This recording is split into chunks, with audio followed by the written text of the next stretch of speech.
Desa tempat Pak Lurah tinggal termasuk desa yang besar dan luas. Tapi tetap saja ketika melintas di tengah-tengahnya pada pukul 8.30 malam atau setengah 9 malam ini, aku tidak melihat lagi ada penduduknya lalu lalang di luar rumah. Suasananya sudah sepi. Jalan tanah selebar kira-kira 3 meter aku susuri dengan pasti, mengarah ke wilayah hutan yang rindang dan luas. Sekitar 15 menit kemudian, dari kejauhan, aku sudah dapat melihat gapura besar. Gapura itu menandakan batas desa. Setelahnya, aku akan masuk wilayah hutan. Jalan setapak yang hanya tinggal satu jalur kecil, menandakan kalau aku sudah meninggalkan wilayah desa. Angin dingin menyergap wajah dan tubuh ketika sudah benar-benar masuk hutan. Gelapnya langsung menyelimuti. Redupnya tebaran cahaya lampu motor sedikit membantu penglihatan. Memacu motor dengan kecepatan sedang. Beberapa menit perjalanan, aku masih mengenali jalur yang dilewati. Cahaya bulan cerah sedikit menembus pepohonan di beberapa bagian hutan. Sebagian besar lainnya hanya gelap gulita. Deru mesin motor menjadi satu-satunya suara yang terdengar. Walau sesekali suara patahan dan dahan kering melintang, terlindas roda motor juga memecah kesunyian. Dalam pikiranku hanya ingin cepat-cepat menembus hutan dan sampai di rumah. Kira-kira sudah setengah jam perjalanan. Gelapnya malam membuat aku sama sekali tidak bisa melihat dengan jelas pukul berapa pastinya. Beberapa kali melirik arloji yang melingkar di tangan, tidak ada hasil. Namun ketika motor masih melaju normal, tiba-tiba aku menginjak pedal rem dalam-dalam. Ada sesuatu di depan. Sesuatu yang cukup membuat aku jadi terheran-heran. Aku melihat ada jembatan kayu. Iya, jembatan kayu. Aneh karena baru kali ini melihat ada jembatan kayu di hutan. Ketika berangkat tadi pun, aku tidak melihatnya. Aku sama sekali tidak mengenalinya. Jembatan kayu yang tidak terlalu besar. Bagian bawahnya tersusun dari papan yang berbaris membentuk pijakan. Lebarnya kira-kira cukup untuk 2 motor melintas bersamaan. Aku belum mengetahui apa yang berada di bawahnya. Apakah sungai kecil atau hanya cekungan tanah? Masih duduk di atas motor, aku berpikir keras untuk memilih. Apakah harus berputar balik kembali ke awal atau nekat melanjutkan perjalanan melewati jembatan? Pandangan aku lemparkan jauh ke sisi seberang jembatan, tapi sama sekali tidak bisa melihat apa-apa, hanya gelap gulita. Memberanikan diri, akhirnya aku memutuskan untuk melintasi jembatan karena ingin cepat-cepat sampai rumah. Motor melaju pelan mendekati jembatan. Beberapa detik kemudian, aku sudah berada di atasnya. Jembatan kayu ini sudah kelihatan tua. Kayu-kayu penunjangnya tertutup lumut di beberapa bagian, membuat roda motor menjadi sedikit licin ketika melintasinya. Bunyi gesekan papan kayu juga terdengar berdenyit bersahutan. Aku berharap jembatan ini masih kokoh untuk dilintasi. Hanya beberapa belas detik kemudian, akhirnya aku sukses melewati jembatan. Sama dengan sisi sebelumnya, sisi wilayah hutan setelah jembatan pun keadaannya gelap gulita dan tidak terdengar suara apapun. Tidak ada suara binatang malam. Tidak ada suara hembusan angin. Tidak ada suara dahan ranting pohon yang saling beradu. Sangat sepi. Namun, aku tetap terus melaju memacu motor. Kali ini dengan kecepatan agak tinggi. Tapi beberapa puluh meter setelah jembatan, sesuatu terjadi. Mesin motor tiba-tiba mati. Ya Allah. Aku menyebut namanya di dalam hati, mengeluhkan keadaan yang baru saja terjadi. Mesin motor mati tepat di tengah-tengah gelapnya hutan sendiri. Turun dari motor, aku berjongkok untuk mencoba mencari tahu penyebab matinya. Gelapnya suasana membuat aku kesusahan untuk melakukannya. Memeriksa tangki bensin penuh. Membersihkan busi sudah. Motor tetap tidak juga mau menyala. Aku tidak tahu lagi harus berbuat apa. Ada yang aneh. Aku tersadar ketika mata sudah terbiasa melihat di dalam gelap. Ketika mengarahkan pandangan ke kanan, ke tempat di mana jembatan kayu tadi berada, ternyata aku tidak melihat apa-apa. Jembatan itu sudah tidak ada di tempatnya lagi. Padahal aku yakin jarak jembatan dengan tempatku tidak terlalu jauh, hanya sekitar belasan meter. Terlihat hanya pepohonan tinggi besar dalam keadaan gelap gulita. Hanya pantulan cahaya bulan yang sedikit membantu menyingkirkan gelap. Aku terduduk lemas, pasrah, tidak tahu apa yang harus dilakukan. Sama sekali tidak mengenali tempat ini. Sama sekali tidak tahu harus berjalan kemana dengan keadaan motor yang mogok. Mencekamnya situasi menjadi semakin sempurna karena tiba-tiba langit yang tadinya cerah menjadi gelap tertutup awan. Suasana semakin gelap. Beberapa menit kemudian, yang aku takutkan menjadi kenyataan. Rintik hujan mulai turun. Dalam kepasrahan menerima keadaan, aku melirik ke kiri. Jalan setapak kelihatan menanjak. Di kejauhan, aku melihat sesuatu. Dalam gelapnya malam dan rintik hujan, tiba-tiba saja aku melihat bangunan yang berdiri di sela-sela pepohonan. Jaraknya tidak terlalu jauh, mungkin hanya beberapa puluh meter dari tempat aku saat itu. Tidak ada pilihan lain, harus ke sana untuk berteduh karena hujan sudah berubah dari rintik-rintik menjadi semakin deras. Aku mendorong motor, menuntunnya menuju bangunan itu. Bangunan tua berbentuk rumah, berdinding dan beratap kayu. Tidak terlalu besar, tapi aku pikir akan cukup untuk sekedar berteduh. Ada pohon tua yang kelihatan hanya tinggal dahannya saja, berdiri tepat di depannya. Jalan menanjak harus dilalui ketika menuju bangunan ini. Sambil mendorong motor, aku harus mengerahkan tenaga cukup besar untuk mencapainya. Beberapa menit kemudian, aku sampai di terasnya. Aku memarkirkan motor tepat di depan pintu. Sepertinya bangunan ini kosong. Sama sekali tidak ada cahaya yang terlihat. Gelap. Teras rumah yang sangat sempit membuat tubuhku tetap basah terkena cipratan air hujan yang turun semakin deras. Keadaan sekitar bangunan cukup lapang. Hanya ada pohon tua yang berdiri paling dekat. Aku melemparkan pandangan ke sekeliling. Tidak ada bangunan lain. Angin dan hujan membuatku semakin kuyup. Aku mulai menggigil kedinginan. Aku tidak tahan lagi. Aku memutuskan untuk menuju pintu, berniat untuk masuk, berharap semoga bukan keputusan yang akan aku sesali belakangan. Benar, bangunan ini kosong ketika aku sudah berada di dalamnya. Di depan pintu yang tadi tidak terkunci, aku berdiri beberapa saat untuk memperhatikan sekitar. Ruang kosong berbatas dinding kayu pada setiap sisi. Hanya ada kursi tua yang teronggok dekat pintu, ditemani meja kayu di hadapannya.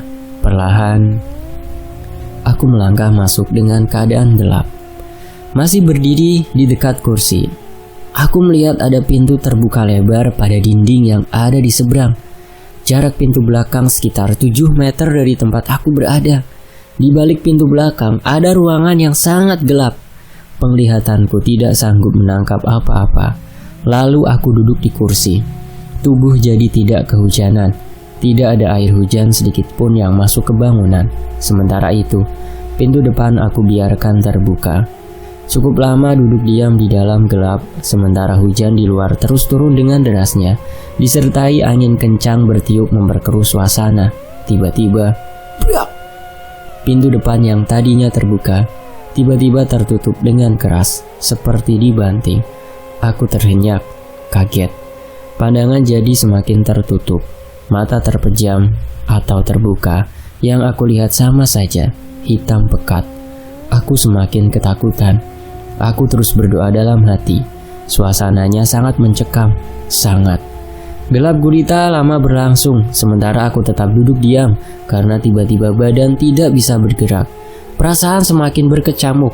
Aku yakin ada sesuatu yang terjadi sebentar lagi. Benar saja, di sudut ruangan muncul cahaya kecil, cahaya yang perlahan mulai menerangi seisi ruangan. Setelah aku perhatikan benar-benar, ternyata cahaya bersumber dari lampu templok yang menempel di dinding. Lampu templok kecil yang menyala dengan sendirinya. Letak lampu itu dekat dengan pintu belakang yang dari awal sudah dalam keadaan terbuka. Saat itulah aku baru dapat melihat seluruh ruangan dengan jelas. Ruangan bangunan yang banyak bagian sudah tertutup lumut tebal. Aku semakin ketakutan, nyaris pingsan ketika sadar kalau ternyata sejak tadi di ruangan itu aku tidak sendirian. Ada sosok yang menemani, sosok yang membuat jantung serasa berhenti berdegup, sosok yang tengah berbaring di sudut ruangan, tepat di bawah lampu templok di sebelah pintu belakang. Pocong. Dalam situasi yang mencekam itu, aku tetap tidak mampu untuk bergerak, hanya bisa menutup mata, tidak berani melihat ke depan. Dalam keadaan mata terpejam, tiba-tiba aku mendengar sesuatu. Terdengar suara langkah kaki, langkah yang terseret-seret, langkah kaki yang berasal dari ruangan belakang, langkah kaki yang semakin lama semakin mendekat. Sepertinya ada sosok lain lagi yang juga sedang berada di dalam ruangan. Penasaran, perlahan aku membuka mata. Benar, ternyata ada satu sosok lagi yang berjalan mendekat, berjalan gontai dengan langkah kaki yang terseret-seret.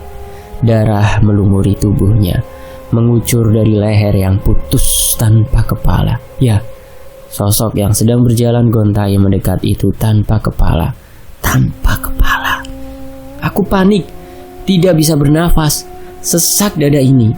Ketika jarak kami hanya tinggal beberapa puluh sentimeter, aku sudah tidak ingat apa-apa lagi. Di sisi lain, Pak Heri, bangun Pak. Aku mendengar suara Wahyu membangunkan aku dari tidur panjang. Ketika sudah membuka mata, aku melihat ada Wahyu bersama dengan Pak Lurah dan beberapa pekerja perkebunan. Ketika tersadar, ternyata aku berada di dalam gubuk kecil yang letaknya masih di wilayah hutan, belum masuk perkebunan karet. Ternyata Wahyu dan Pak Lurah memutuskan untuk mencariku karena sampai pagi menjelang aku belum pulang juga. Bersama Pak Lurah dan pekerja perkebunan, Wahyu menyisir seluruh bagian hutan hingga akhirnya melihat motorku terparkir di depan gubuk tua di tengah hutan. Lalu mereka menemukanku di dalam gubuk dalam keadaan tidak sadarkan diri. Sementara itu, di lain waktu, ketukan dari dalam tanah. Wahyu berkata, Pak, lihat deh kucing hitam. Itu muncul lagi tuh kucingnya. Pagi ini kami duduk di ruang tengah, menikmati pagi di hari libur. Seperti biasa, kopi dan pisang rebus menjadi santapan. Ya, kucing hitam itu belakangan datang ke rumah. Entah dari mana. Biasanya ia datang, lalu duduk di depan pintu, di atas keset, tidak masuk ke dalam. Kami pikir itu kucing nyasar, entah dari kampung mana. Kalau sudah datang, kami akan memberinya makan, entah ikan, ayam, atau lainnya, sisa makanan semalam. Setelah makan, ia tidak langsung pergi, tapi tetap duduk di depan pintu sambil terus menatap ke dalam. Kucing ini juga tidak pernah bersuara. Kami tidak pernah mendengar ia mengeong. Aku dan Wahyu tidak pernah menaruh curiga karena memang benar-benar kucing. Seringkali aku atau Wahyu membelai-belai tubuhnya. Ia tidak marah, tapi tetap tidak pernah mau masuk rumah. Kasih makan, kasihan. Kayaknya ia lapar yuk. Wahyu langsung bergegas ke dapur, mengambil makanan untuk si kucing. Lalu dengan lahap ia memakan makanan pemberian Wahyu. Dalam hitungan detik makanan langsung habis. Setiap datang selalu kelaparan. Kamu dari mana sih? Wahyu bertanya kepada si kucing sambil duduk di hadapannya. Tentu saja kucingnya tidak menjawab. Seringkali juga kucing ini menunjukkan gelagat yang aneh. Beberapa kali ia tampak menatap tajam ke bagian belakang rumah, dapur dan kamar mandi. Tatapan tanpa kedip, dengan telinga yang berdiri mengarah ke depan juga. Seperti ada yang menarik perhatiannya, tapi tetap ia tidak mau masuk ke rumah, hanya duduk di depan pintu. Kadang ia berdiri di jendela samping, tetap dengan tatapan yang mengarah ke dalam rumah. Kebetulan di bawah jendela ruang tengah, pada bagian luarnya, Wahyu meletakkan balok-balok kayu sebagai cadangan apabila diperlukan untuk memperbaiki rumah. Nah, kucing ini biasanya duduk di atas balok kayu itu. Beberapa kali kami perhatikan, kalau sedang duduk di luar jendela samping, ia seperti melihat ada sesuatu yang bergerak, seperti ada yang menarik perhatiannya. Tatapan mata dan kepalanya bergerak seperti sedang melihat, mengikuti pergerakan sesuatu yang dari belakang ke depan rumah. Aneh. Memang sempat terbersit kalau ada yang aneh dengan kucing ini, tapi kami tidak pernah mau membahasnya. Sudah terlalu banyak peristiwa dan situasi horor di rumah ini, di perkebunan ini. Kami tidak mau menambah satu persoalan lagi. Sementara itu, di suasana lain, karena sudah terlalu sering bolak-balik ke kota untuk beli kebutuhan sehari-hari, kami pun punya toko langganan. Salah satu penjaganya bernama Nuning. Dia perempuan, berumur 18 tahun, cantik, hitam manis, dengan rambut panjang yang selalu diikat ke belakang. Dia putri dari pemilik toko kelontong di kota, toko langganan tempat kami berbelanja kebutuhan rumah sehari-hari. Nuning menjadi satu faktor yang membuat Wahyu selalu bersemangat apabila harus berbelanja ke kota. Dia menyukai gadis ini. Mereka selalu bersenda gurau kalau sudah bertemu di toko. Aku hanya memperhatikan saja tingkah laku mereka. Sepertinya gayung bersambut. Tampaknya Nuning juga menyukai Wahyu.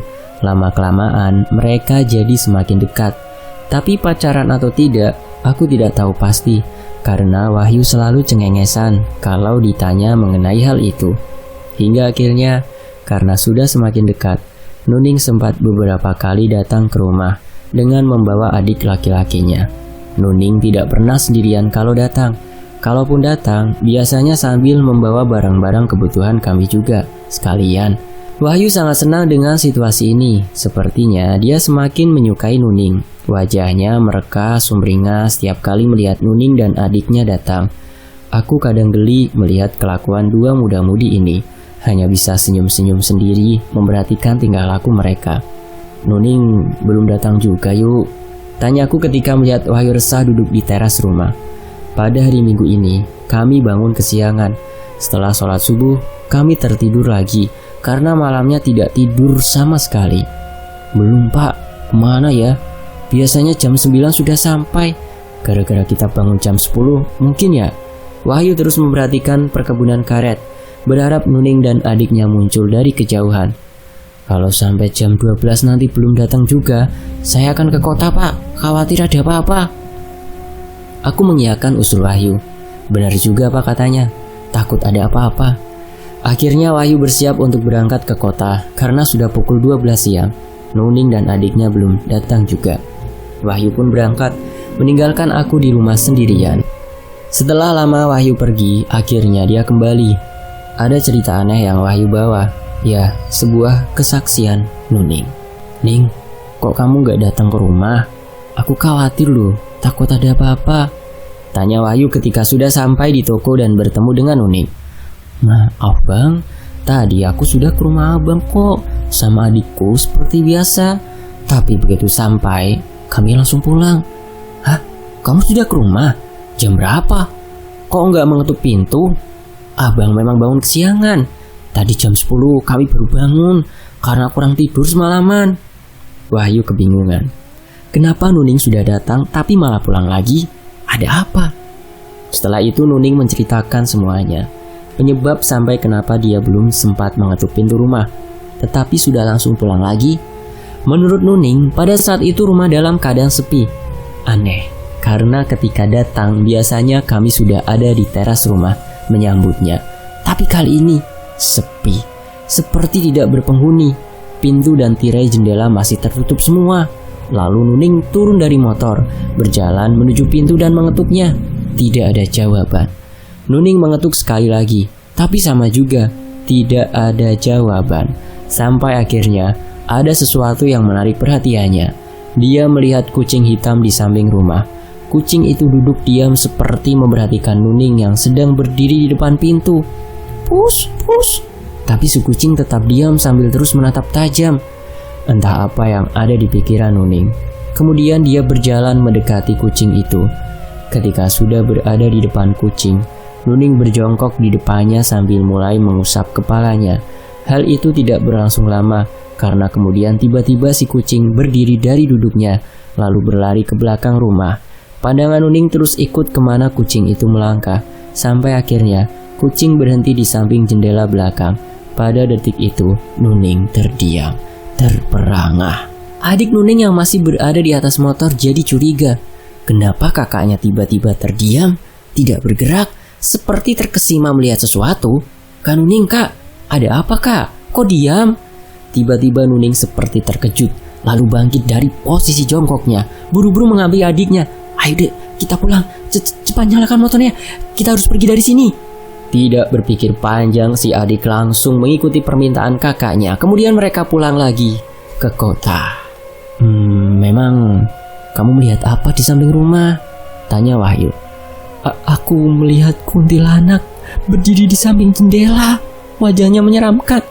Rambutnya kusut dan panjang. Kucing itu berlari ke arah kuntilanak, lalu berdiri di sampingnya. Kami ketakutan, lalu segera pulang. Begitu penjelasan Nuning. Kuntilanak? Ini baru lagi. Selama ini kami belum pernah sekalipun melihat setan atau hantu berwujud perempuan. Tapi Nuning bilang seperti itu.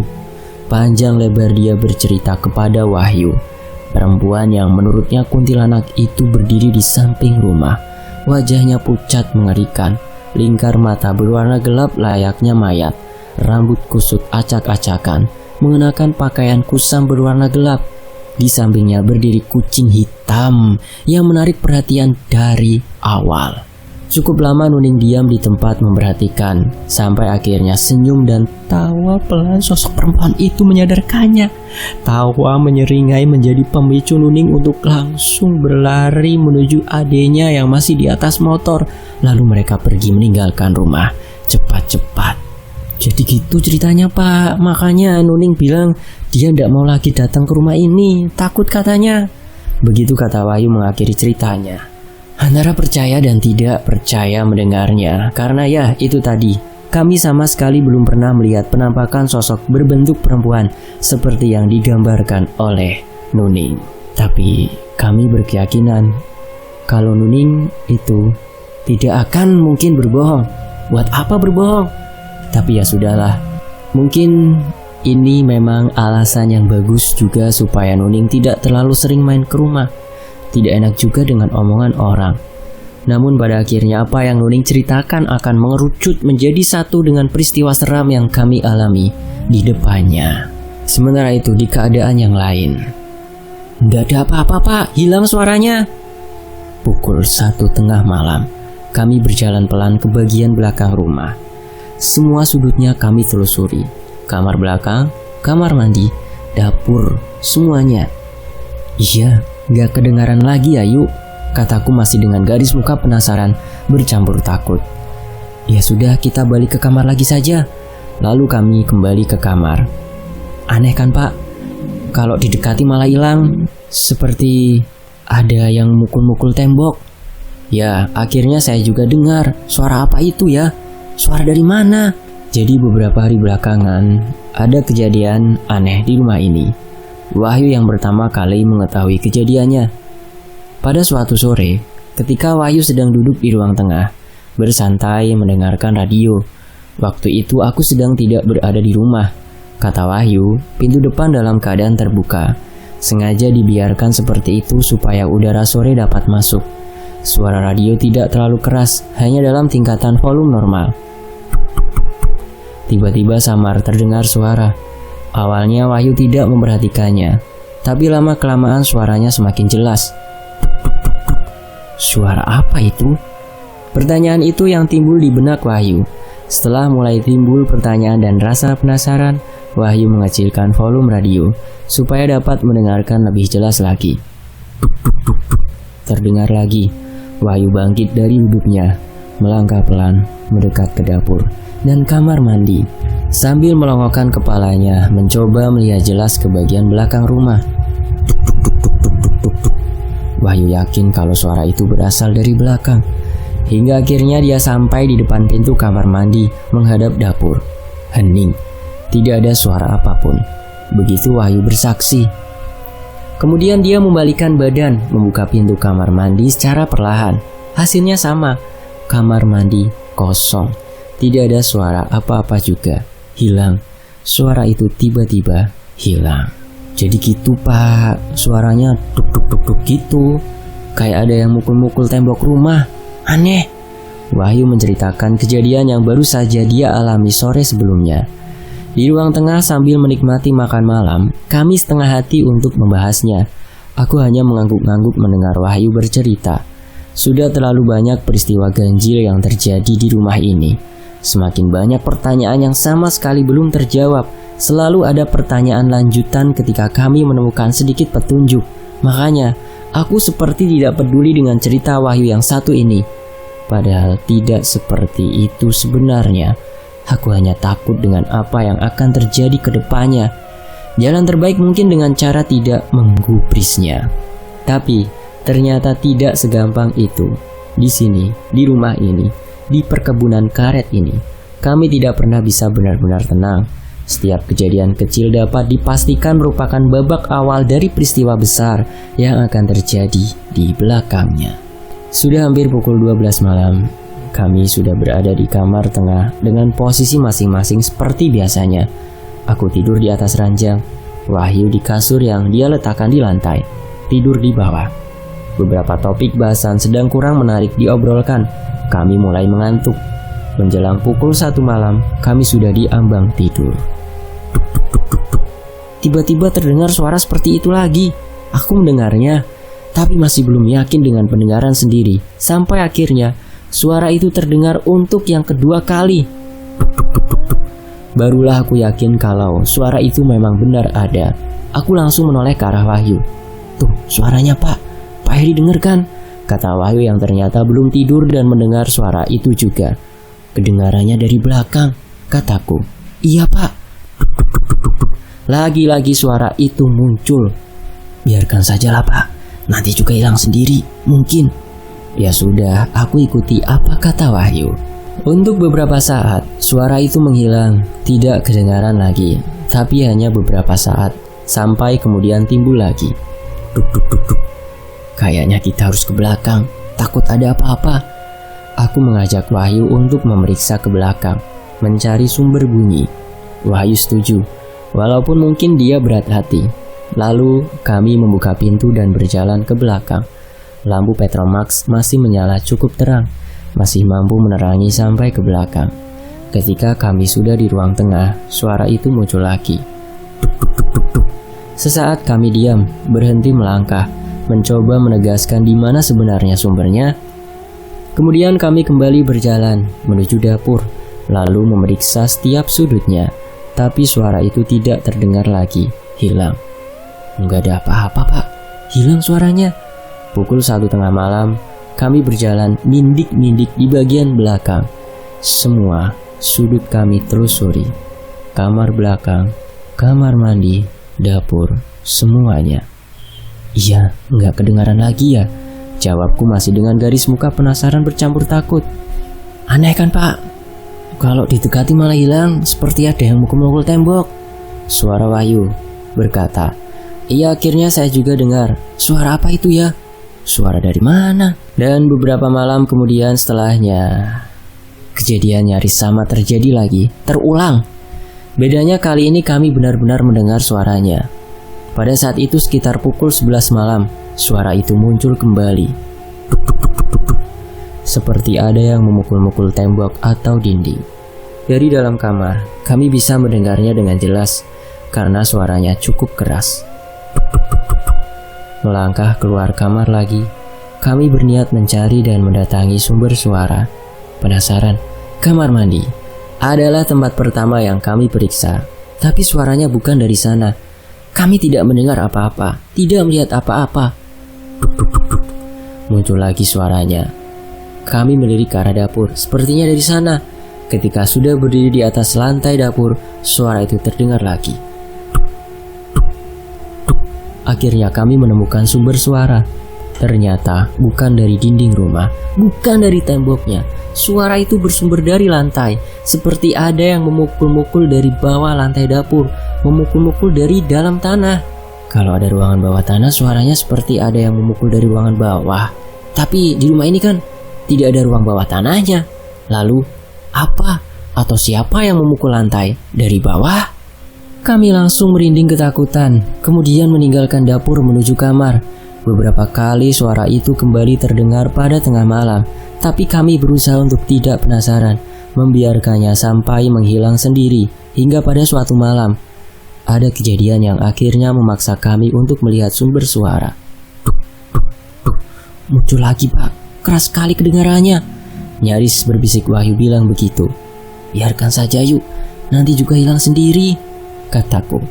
Lalu aku coba memaksa diri untuk tidur, memejamkan mata, mengabaikan suara itu yang makin lama semakin keras terdengar. Duk, duk, duk. Duh, keras sekali suaranya. Kami semakin tidak bisa tidur. Berposisi masih tetap di atas kasur, tetapi mata tetap terbuka penuh kecemasan. Membayangkan apa kiranya yang sedang memukul-mukul lantai dari bawah. Suaranya semakin lama semakin menggiring asumsi seram, berkecamuk liar, digelayuti hawa yang juga mencekam. Lalu tiba-tiba, meow! Terdengar suara kucing dari luar. Sepertinya si kucing berada di bawah jendela kamar. Mungkin kucing hitam itu, Pak, kata Wahyu. Sudah yuk, biarkan saja. Lalu kami kembali diam. Meow! Kucing itu lagi-lagi mengeluarkan suara. Beberapa kali dengan kerasnya. Biar saya usir saja, Pak, berisik. Wahyu langsung berdiri dan membuka jendela kamar. Benar, Pak, kucing hitam. Shh, pergi sana, kata Wahyu sambil mencoba mengusir kucing itu. Tapi kata Wahyu, kucingnya seperti hendak mengatakan sesuatu, seperti ada yang mau ia utarakan. Aneh. Lalu si kucing berjalan ke belakang rumah sambil sesekali mengeong keras dan menoleh ke arah Wahyu, menatap tajam. Sesampainya di bagian belakang rumah, kucing berhenti melangkah, lalu duduk. Ia menatap ke arah Wahyu dan mengeong. Pak, kita periksa ke belakang yuk. Sepertinya ia mau bilang sesuatu. Takut ada orang di belakang. Saya tidak berani sendirian. Ide yang aneh, tapi Wahyu sepertinya sangat penasaran. Dengan berat hati aku mengikuti ajakannya. Kami keluar kamar. Di ruang tengah, lampu Petromax masih menyala, tapi tidak terlalu terang. Suasananya jadi sedikit temaram. Dan benar, kecurigaan Wahyu terbukti. Setelah melihat ke belakang, ternyata pintu belakang terbuka lebar. Padahal kami yakin kalau sebelumnya sudah tertutup dan terkunci. Ayo, Pak, kita tutup pintunya. Suara Wahyu sudah terdengar bergetar. Sepertinya dia mulai cemas. Perlahan kami melangkah ke pintu belakang. Tapi baru beberapa langkah, tiba-tiba bersambung. Sosok apa yang mereka temukan? Cari tahu di bagian berikutnya. Terima kasih Mas Bri. Terima kasih teman-teman sudah menyimak kisah ini di sini. Saya pamit. Wassalamualaikum warahmatullahi wabarakatuh. Alhamdulillahirabbil alamin.